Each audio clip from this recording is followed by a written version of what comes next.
start of the next adventure. Actually, I'm sort of hopping from one to the next because I'm still on the same trip as the past videos. So this time I'm back at Lake Vyrnwy, which I came to with Arthur a few weeks back. It's an absolutely stunning place. I really had this on my list of places to come back to once I got the satellite internet working, so I can work from it.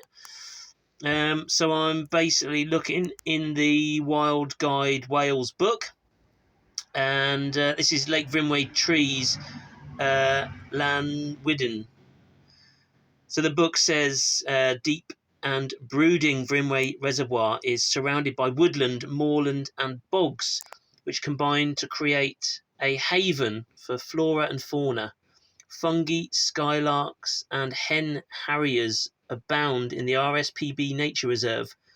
There is a Giants of Vyrnwy path, which is actually where I am now, to monumental conifers. One of more than 60 metres stands above a waterfall and plunge pool, and the trunk of what was Wales's tallest tree sculpted into a giant hand. Below on the lake shore, there's a little beach for a dip. The Artisans Cafe near the dam sells good coffee and rents bikes. So what does that look like in real life? Well, this is where we're starting off from. Here's the car park and the perimeter road going around the lake. Unfortunately, this one is no overnight parking. I just don't understand it. I understand to cut down and sort of allow other people to park. I mean, you don't want to litter and don't want to have people staying, making it their home. That totally makes sense. But at night, these car parks are empty, totally empty and unused. Just think of all the space around the country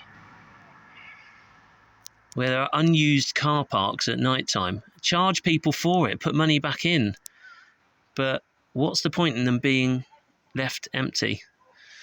So there we go, that's my jumping off point. I'm going to walk over to the sign, check which way to walk, and then head off on the Giants of Vyrnwy walk. So straight out of the car park, right next to the path. You've already got such incredible trees. This is one reason I love Lake Vyrnwy, and I really love Snowdonia. It's just abundant with greenery and life.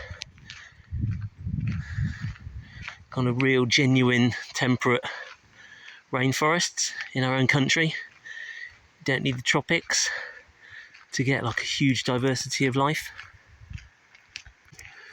Probably be better to have this video on portrait because you just can't see the scale of the trees on the phone.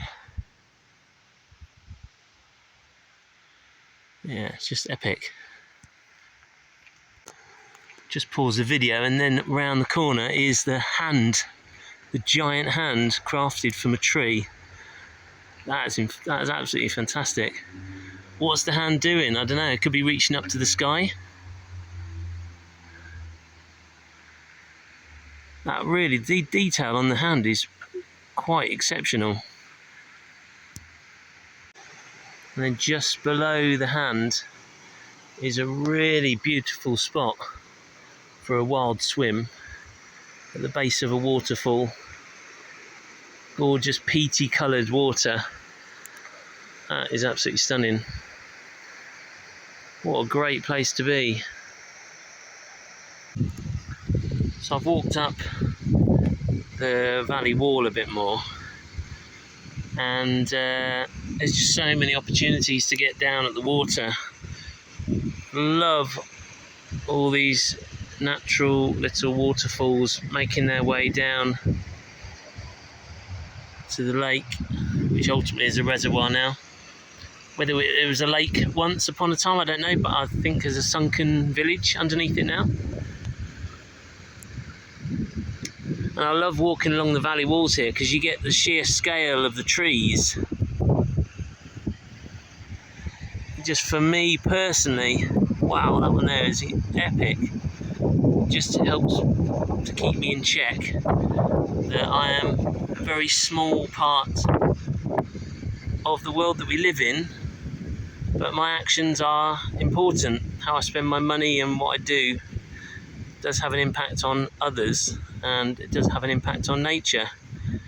And I do have the power to do good things in the world, like Ricky Gervais in the TV series Afterlife.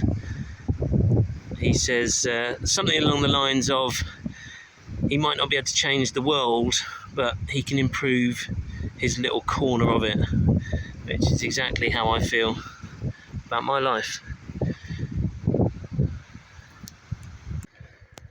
So just walking back down the track towards the car park, and I spotted this old building, no roof anymore, covered in ivy. Just thought it was a really good example of what humans abandon, nature will eventually take back over.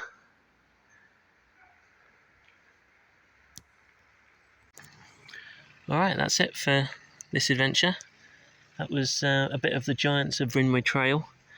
Got an excellent parking spot, a few hours of the afternoon left, so I'm just going to chill out in the camper and read a book.